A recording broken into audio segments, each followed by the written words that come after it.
ಪ್ರತಿ ವರ್ಷ ರಿಸಲ್ಟ್ ಬಂದಾಗ ಎಲ್ಲ ಪತ್ರಿಕೆ ಹೆಡ್ಲೈನ್ಸ್ ಇರ್ತಕ್ಕಂಥದ್ದು ಹೆಣ್ಣು ಮಕ್ಕಳು ಜಾಸ್ತಿ ರ್ಯಾಂಕ್ಸ್ ತಗೋತಾರೆ, ಹೆಣ್ಣು ಮಕ್ಕಳ ರಿಸಲ್ಟ್ ಜಾಸ್ತಿ ಇರುತ್ತಂತ ಸಣ್ಣ ಹೊಟ್ಟೆ ಕಿಚ್ಚು ಹುಡುಗರಿಗೆ ಬರಬೇಕು ಅಂತ ಹೇಳಿ.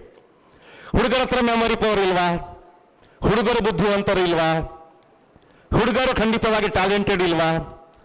ನಾನು ಬಹಳ ಪ್ರೀತಿಯಿಂದ ಮಾತನ್ನು ಹೇಳ್ತೇನೆ ಸರ್, ಹುಡುಗರು ಟ್ಯಾಲೆಂಟೆಡ್ ಆಗಿದ್ದಾರೆ, ಹುಡುಗರು ಬುದ್ಧಿವಂತರಾಗಿದ್ದಾರೆ, ಹುಡುಗರು ಅದ್ಭುತವಾಗಿರ್ತಕ್ಕಂಥ ಮೆಮೊರಿ ಪವರ್ ಹೊಂದಿದ್ದಾರೆ. ಆದರೆ ಯಾಕೆ ಹೆಣ್ಣು ಮಕ್ಕಳು ಜಾಸ್ತಿ ಮಾರ್ಕ್ಸ್ ತಗೊಳ್ತಾರೆ ಗೊತ್ತಾ ನಿಮ್ಗೆ? ಯಾಕೆ ಗೊತ್ತಾ? 2 ಕಾರಣಕ್ಕೋಸ್ಕರ. ಹೆಣ್ಣು ಮಕ್ಕಳ ಹತ್ರ ಸಹಜವಾಗಿರ್ತಕ್ಕಂಥ ಹೊಟ್ಟೆ ಕಿಚ್ಚಿರ್ತದೆ, ಸಹಜವಾದ ಹೊಟ್ಟೆ ಕಿಚ್ಚು. ಒಲಿಂಪಿಕ್ಸ್ ಅಲ್ಲಿ ರೇಸಿಗೆ ನಿಂತಾಗ ನೋಡ್ಕೊಳ್ಳಿ, 100 ಮೀಟರ್ ರೇಸ್ ಅಂತ ಭಾವಿಸ್ಕೊಳ್ಳಿ, ಹೆಣ್ಣು ಮಕ್ಕಳು ರೇಸಿಗೆ ನಿಂತಾಗ ಆಚೆ ನೋಡ್ತಾ ಈಚೆ ನೋಡ್ತಾ, ಪಕ್ಕದಲ್ಲಿ ಏನ್ ನೋಡ್ತಾ ಆಚೆಯಲ್ಲಿ ಏನ್ ನೋಡ್ತಾ ಓಡ್ತಾ ಹೋಗ್ತಾರೆ. ಬಾಯ್ಸ್ ಹಾಗಲ್ಲ.